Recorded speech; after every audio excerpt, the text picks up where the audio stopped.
everyone! Welcome po sa aking vlog.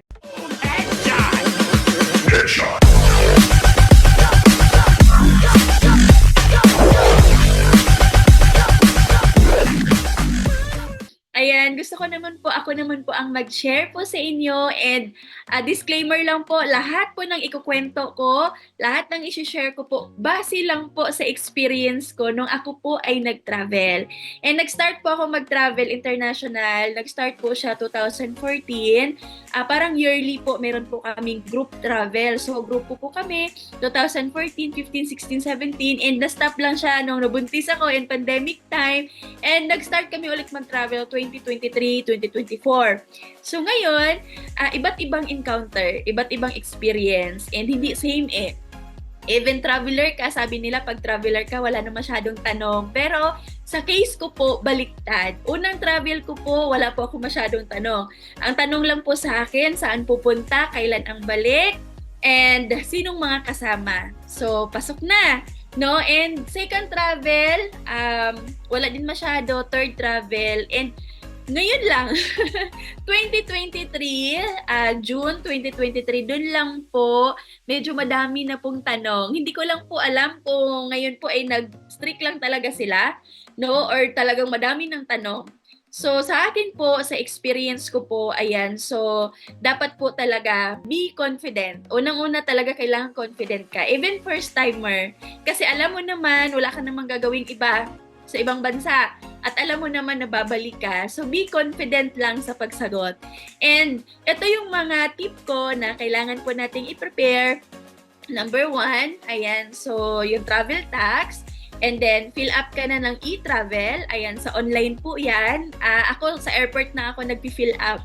So, and then, sa airport, yung passport mo, kung yung passport mo may cover, kagaya ko, ayan, tanggalin mo na yung cover. Mas maigi wala ng cover kasi pagdating mo sa counter ng IO, tatanggalin din eh. So, it takes time lang. At the same time, baka may mga nakaipit, malalaglag.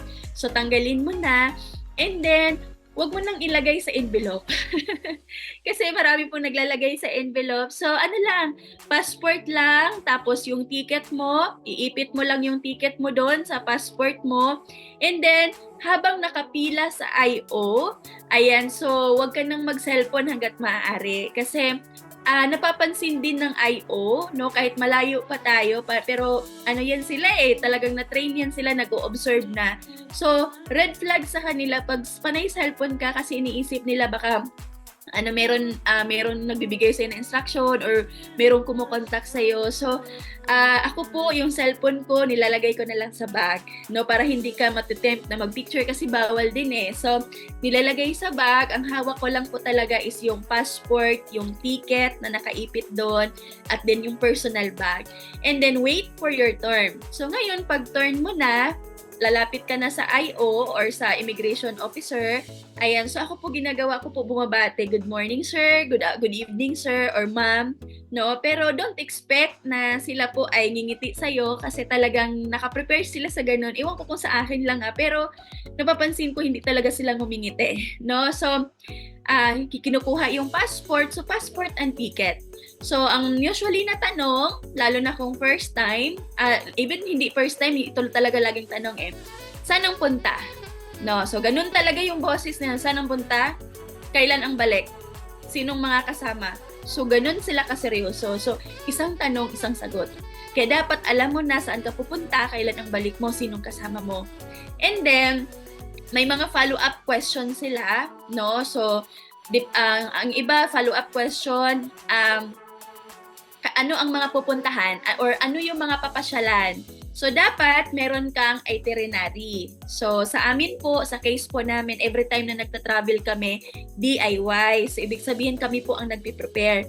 So, dun pa lang po, day 1 hanggang day 10, kasi usually ang travel namin 9 days or 10 days. So, from day 1 to day 10, nakalagay na po doon. Day 1, ito pupuntahan. Day 2, ito yung pupuntahan. Okay, so pag tinanong ka anong purpose ng travel mo, dapat lagi po, no, na leisure or vacation, no, or mga masyal. So, ganun po yung sagot lagi.